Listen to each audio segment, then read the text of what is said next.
Assalamualaikum warahmatullahi wabarakatuh. Alhamdulillahirrabbilalamin. Puji syukur kita panjatkan kehadirat Allah Subhanahu wa Ta'ala yang telah memberikan kita segala rahmat serta karunia-Nya, sehingga pada hari ini kita masih diberikan kesehatan, kebahagiaan, rahmat dari Allah Subhanahu wa Ta'ala.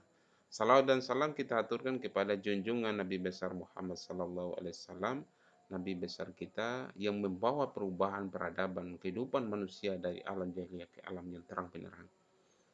Hari ini saya akan membahas mengenai pengantar ilmu sosial dasar atau ISD, di mana pada mata kuliah ISD, ilmu sosial dasar ini dapat memberikan satu manfaat tentang bagaimana mempelajari ilmu-ilmu sosial dan interaksi masyarakat dalam kehidupan sosial pastinya, serta mencapai tujuan yang diinginkan dalam aspek sosial.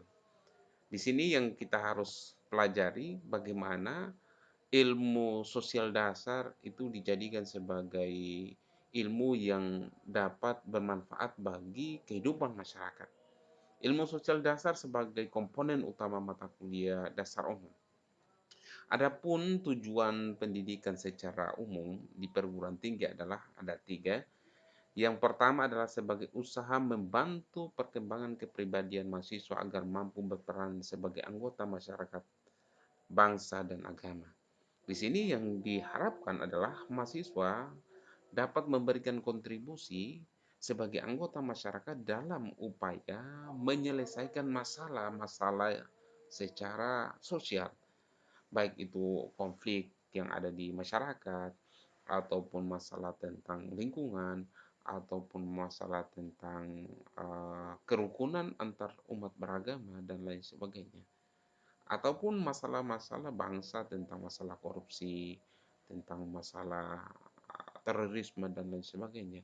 Ini yang harus memberikan manfaat positif bagi yang berkontribusi bagi kehidupan bangsa, negara, serta yang paling penting adalah agama. Yang kedua adalah untuk menumbuhkan kepekaan mahasiswa terhadap masalah-masalah dan kenyataan-kenyataan sosial yang timbul di dalam masyarakat Indonesia. Yang paling penting di sini seperti yang saya katakan bahwa ada masalah-masalah kenyataan-kenyataan yang ada di masyarakat tentang masalah kemiskinan, kelaparan, tentang masalah kesehatan buruk, tentang masalah pendidikan, dan pendidikan masyarakat ya. Ini di mana kualitas pendidikan di Indonesia masih jauh dari harapan yang kita inginkan. Masih banyak masalah-masalah tentang penyediaan infrastruktur, sistem belajar yang efektif dalam mentransfer dan mentransformasikan ilmu pengetahuan kepada peserta didik atau kepada mahasiswa dari dosen yang bisa atau mempunyai kemampuan dalam bidangnya. Kemudian di sini juga ada kenyataan-kenyataan yang kita lihat adalah tentang masalah perumahan, tentang masalah kebutuhan sandang pangan, ya, dan papan masyarakat masih menjadi kenyataan-kenyataan permasalahan-permasalahan yang sering dihadapi. Kemudian yang ketiga adalah memberikan pengetahuan dasar kepada mahasiswa agar mereka mampu berpikir secara arah interdisipliner. Jadi bukan hanya berpikir pada bidangnya saja, misalnya katakanlah bidang peternakan, hanya berpikir tentang peternakan, tapi harus berpikir tentang masalah-masalah sosial.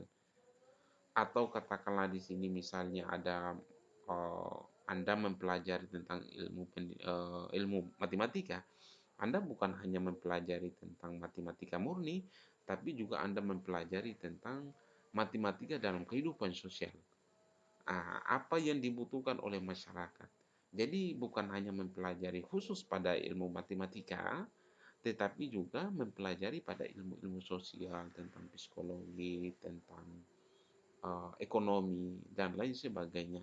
Inilah yang diharapkan dengan adanya mata kuliah umum ini pada ilmu sosial dasar, mahasiswa bukan hanya sekedar mengetahui ilmu yang didalaminya, tetapi juga ilmu yang lain yang berhubungan atau yang menunjang terhadap ilmu yang dipelajari atau program studi yang dia geluti misalnya. dan mampu memahami pikiran para ahli berbagai ilmu pengetahuan sehingga dengan demikian memudahkan mereka berkomunikasi. Jikalau kita banyak memahami tentang ilmu-ilmu pengetahuan secara umum, ada ilmu sosial, ada ilmu kebudayaan, ada ilmu tentang alam, maka di sini mahasiswa akan banyak memahami tentang fenomena sosial budaya dan alam yang ada di semesta ini.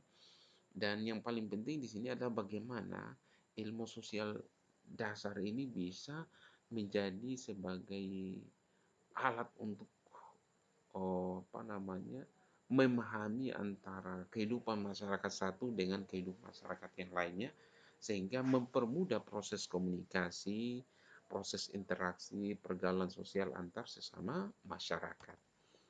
Selanjutnya, yang kita akan pelajari adalah bagaimana pendidikan umum atau pendidikan wajib, mata kuliah wajib, yang menitikberatkan pada usaha untuk mengembangkan kepribadian mahasiswa. Jadi mata kuliah ilmu sosial dasar ini sebenarnya salah satu aspek yang kita pelajari adalah bagaimana kepribadian atau karakter mahasiswa itu terbentuk secara baik dan sesuai dengan harapan dari pendidikan nasional kita, yaitu mencerdaskan kehidupan bangsa, membentuk akhlak yang baik, membentuk mahasiswa yang punya intelektual yang bagus, dan mempunyai cakrawala berpikir yang luas, serta dapat mengambil keputusan dengan baik dan tepat. Pada dasarnya berbeda dengan mata kuliah pilihan yang bertujuan untuk menopang keahlian mahasiswa. Jadi ada mata kuliah umum yang wajib diambil atau diprogram oleh mahasiswa, ada mata kuliah pilihan yang boleh diambil dan boleh juga tidak diambil. Tapi mata kuliah pilihan itu adalah mata kuliah yang secara spesifik mempelajari tentang ilmu pengetahuan. Selanjutnya, kita akan mempelajari bagaimana makna dari ilmu sosial dasar. Ilmu sosial dasar adalah salah satu mata kuliah dasar umum yang merupakan mata kuliah wajib yang diberikan di perguruan tinggi baik itu swasta maupun negeri. Tujuan diberikan mata kuliah ini adalah semata-mata sebagai salah satu usaha atau upaya yang diharapkan dapat memberikan bekal kepada mahasiswa untuk dapat peduli terhadap masalah-masalah sosial yang dihadapi dalam lingkungan sehari-harinya dan dapat memecahkan masalah masyarakat dengan menggunakan pendekatan ilmu pengetahuan atau ilmu sosial dasar. Jadi dengan mempelajari ilmu sosial dasar ini, mahasiswa dapat lebih peka memahami dan memecahkan berbagai masalah yang dihadapi oleh masyarakat. Misalnya katakanlah tentang masalah konflik. Bagaimana mahasiswa dapat memahami bahwa kehidupan konflik itu akan tercipta jikalau ada perbedaan yang ditonjolkan kemudian dipertentangkan. Ada perbedaan kemudian dipertentangkan perbedaan itu, misalnya masalah agama. Masalah agama dipertentangkan tentu akan menimbulkan konflik. Cara menyelesaikan konflik itu adalah mencari sebuah persamaan dari masyarakat itu. Apa yang sama dari masyarakat dan itulah yang menjadi perekat atau pemersatu dari masyarakat itu sendiri. Secara khusus mata kuliah uh, sosial dasar ini bertujuan untuk menghasilkan warga negara sarjana yang berjuang Pancasila sehingga segala keputusan, segala tindakan mencerminkan pengamalan nilai-nilai Pancasila dan memiliki integritas kepribadian yang tinggi. Integritas itu adalah kesamaan atau konsistensi antara perkataan dan perbuatan atau niat perkataan dan perbuatan itu menyatu dan seiring sejalan sehingga itulah yang disebut dengan orang yang mempunyai integritas yang tinggi yang mendahulukan kepentingan nasional di atas kepentingan pribadi maupun golongan dan kepentingan kemanusiaan sebagai sarjana yang ada di Indonesia. Kemudian yang kedua adalah dapat meningkatkan ketakwaan terhadap Tuhan Yang Maha Esa, bersikap dan bertindak sesuai dengan ajaran agamanya masing-masing. Kalau orang Islam, ya orang Islam bagaimana menjalankan syariat Islam dengan baik.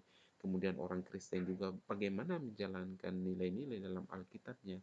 Dan orang Buddha, orang Konghucu, orang Hindu, bagaimana mereka mengamalkan nilai-nilai yang dianggap baik dalam kitab sucinya. Dan yang paling penting adalah kita umat beragama harus menciptakan satu nilai toleransi antar umat beragama sehingga tercipta kedamaian, harmonisasi, ketertiban dan kerapian dalam kehidupan berbangsa dan bernegara. Kemudian yang ketiga adalah memiliki kekuasaan yang komprehensif. Yang komprehensif itu yang lengkap, yang komplit gitu. Dan pendekatan integral atau menyatukan di dalam menyikapi permasalahan kehidupan masyarakat baik itu pada sosial, politik maupun pertahanan keamanan. Kemudian yang keempat adalah wawasan budaya yang luas tentang kehidupan masyarakat. Misalnya di Aceh bagaimana kehidupan masyarakat dalam aspek budayanya mereka. Kemudian di orang Buton misalnya bagaimana kehidupan kebudayaan dan pola interaksi dalam masyarakatnya. Begitu juga dengan orang Irian, bagaimana kehidupan masyarakatnya, budayanya, dan pola interaksinya, sehingga kita bisa memahami dan saling mengerti satu sama lain. Dan secara bersama-sama mampu berperan serta dalam meningkatkan kualitasnya maupun lingkungan alamnya dan secara bersama-sama berperan serta dalam pelestariannya. Kemudian latar belakang pengertian dan tujuan ilmu sosial dasar. Latar belakang diberikannya mata kuliah ilmu sosial dasar adalah banyaknya kritik yang ditujukan pada sistem pendidikan kita yang selama ini kita pegang, yang selama ini kita terapkan dalam kehidupan kita di dunia pendidikan, di kampus maupun di sekolah-sekolah, bahwa sarjana pendidikan sosial dan kebudayaan mereka menganggap sistem pendidikan itu berbau kolonial dan masih merupakan warisan sistem pendidikan Belanda, yaitu kelanjutan dari politik balas budi yang dianjurkan oleh Kongres Theodor van de Venter. Sistem ini bertujuan untuk menghasilkan tenaga-tenaga terampil yang menjadi tukang-tukang untuk mengisi birokrasi di bidang administrasi, perdagangan, teknik, dan keahlian lainnya dengan tujuan untuk mengeksploitasi kekayaan negara. Jadi banyak orang-orang pribumi di Indonesia pada waktu itu dimanfaatkan oleh Belanda untuk mengeksploitasi kekayaan alam. Misalnya katakanlah di Indonesia mempunyai kebun cengkeh, maka rakyat Indonesia pribumi dipekerjakan di kebun cengkeh itu, mereka dipaksa untuk bekerja siang dan malam, kemudian kerja untuk membuat jembatan, membuat rel kereta api, menggarap sawah, kemudian mengambil kekayaan tambang yang ada di dalam bumi pertiwi Indonesia. Dan kaum penjajah pada waktu itu, Belanda maupun Jepang pada waktu itu, mereka memanfaatkan putra-putri di bumi pertiwi Indonesia untuk kekayaan negaranya dibawa ke negaranya, dan kita menjadi babuk bagi negara kita sendiri. Oleh karena itu, ilmu sosial dasar harus dipelajari sebagai bagian untuk mengetahui karakter dari masyarakat, kemauan, kepentingan dari masyarakat, perjuangan dari masyarakat, bahwa masyarakat harus bisa menggali potensinya dengan baik dalam eh, dalam meningkatkan kualitas sumber daya manusia, dan yang paling penting adalah bagaimana sumber daya manusia itu juga bisa memanfaatkan sumber daya alam, sehingga bukan bukan orang kolonial yang datang, orang orang luar, negara luar yang datang di Indonesia yang menjajah kita dengan sistemnya, membodohi kita dengan sistemnya, tetapi warga negara kita yang memanfaatkan sebesar-besarnya demi kepentingan masyarakat di Indonesia. Selanjutnya, pendidikan tinggi diharapkan dapat menghasilkan sarjana-sarjana yang mempunyai seperangkat pengetahuan terdiri. Yang pertama adalah kemampuan akademis, yaitu kemampuan untuk berkomunikasi secara alami, baik lisan maupun tulisan, menguasai peralatan analisis, berpikir secara logis, kritis, sistematis dan analitis, berpikir global, universal, memiliki kemampuan konseptual untuk mengidentifikasi dan merumuskan masalah yang dihadapi, serta mampu menawarkan alternatif pemecahan masalah terhadap masalah yang ada. Kemudian yang kedua adalah kemampuan profesional, adalah kemampuan dalam bidang profesi tenaga ahli yang bersangkutan. Dengan kemampuan ini, para tenaga ahli diharapkan dapat memiliki pengetahuan dan keterampilan yang tinggi dalam bidang profesinya. Kemampuan profesional ini sangat dibutuhkan dalam menciptakan tenaga-tenaga ahli dalam bidangnya. Misalnya dia adalah ahli kimia, misalnya dia ada ahli virus, maka mereka digunakan untuk meningkatkan kemampuan atau daya jual dari masyarakat di Indonesia, dan bisa dimanfaatkan oleh negara-negara luar yang dapat berkontribusi bagi kepentingan bangsa dan negara. Kemudian yang ketiga adalah kemampuan personal, yaitu kemampuan kepribadian.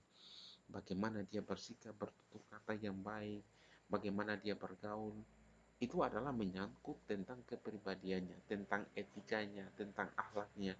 Dengan kemampuan ini, para tenaga ahli diharapkan memiliki pengetahuan sehingga mampu menunjukkan sikap, tingkah laku, tindakan yang mencerminkan kepribadian bangsa Indonesia, memahami dan mengenal nilai-nilai keagamaan yang diyakini, yang dipercayainya, nilai-nilai yang ada di masyarakat dan nilai-nilai yang ada dalam negara, serta memiliki pandangan yang luas dan kepekaan terhadap berbagai masalah yang dihadapi oleh masyarakat di Indonesia. Kemudian ada ilmu itu terbagi atas tiga. Ada ilmu-ilmu alamiah atau natural science. Ilmu-ilmu alamiah bertujuan untuk mengetahui keteraturan yang terhadap di alam semesta. Untuk mengkaji hal itu dibutuhkan metode ilmiah. Caranya ialah dengan menentukan hukum yang berlaku mengenai keteraturan-keteraturan itu, lalu dibuat analisis untuk menentukan suatu kualitas. Hasil analisis ini kemudian digeneralisasi. Atas dasar ini disebut dengan prediksi, atau bisa disebut dengan asumsi, atau disebut dengan hipotesa, yang dalam perguruan tinggi itu diajarkan dalam mata kuliah ilmu alamiah dasar. Kemudian yang kedua adalah ilmu sosial atau social science. Ilmu-ilmu sosial bertujuan untuk mengkaji keteraturan-keteraturan yang terdapat dalam hubungan antar manusia. Untuk mengkaji hal ini digunakan metode ilmiah dengan pinjaman dari ilmu-ilmu alamiah. Mata kuliah yang dipelajari dalam perguruan tinggi biasanya diajarkan dengan mata kuliah ilmu sosial dasar yang sekarang kita pelajari. Kemudian pengetahuan tentang kebudayaan, the humanities, bertujuan untuk memahami, atau pengetahuan tentang culture, memahami tentang kenyataan-kenyataan yang bersifat manusiawi dan budaya yang ada di masyarakat. Untuk mengkaji hal ini dibutuhkan pengungkapan peristiwa-peristiwa dan kenyataan-kenyataan yang sifatnya unik kemudian diberikan arti. Mata kuliah yang dipelajari dalam perguruan tinggi biasanya diajarkan dengan mata kuliah ilmu budaya dasar. Ilmu sosial dasar sebagai bagian dari MKDU, mata kuliah dasar umum, mempunyai tema pokok yaitu hubungan timbal balik antara manusia dengan lingkungannya atau manusia dengan manusia yang lain, serta bagaimana mencapai tujuan kehidupan bersama dan kehidupan sosial. Ilmu sosial dasar sebagaimana dengan ilmu budaya dasar, ilmu alam dasar bukanlah pengantar disiplin ilmu tersendiri, tapi menggunakan pengertian-pengertian fakta, teori, konsep yang berasal dari berbagai disiplin atau bidang keahlian untuk menanggapi masalah-masalah sosial, khususnya masalah-masalah yang dihadapi di Indonesia. Itu saja yang bisa saya berikan, semoga dapat memberikan manfaat buat kita semuanya. Saya tutup dengan ucapan billahi taufiq wal hidayah. Wassalamualaikum warahmatullahi wabarakatuh.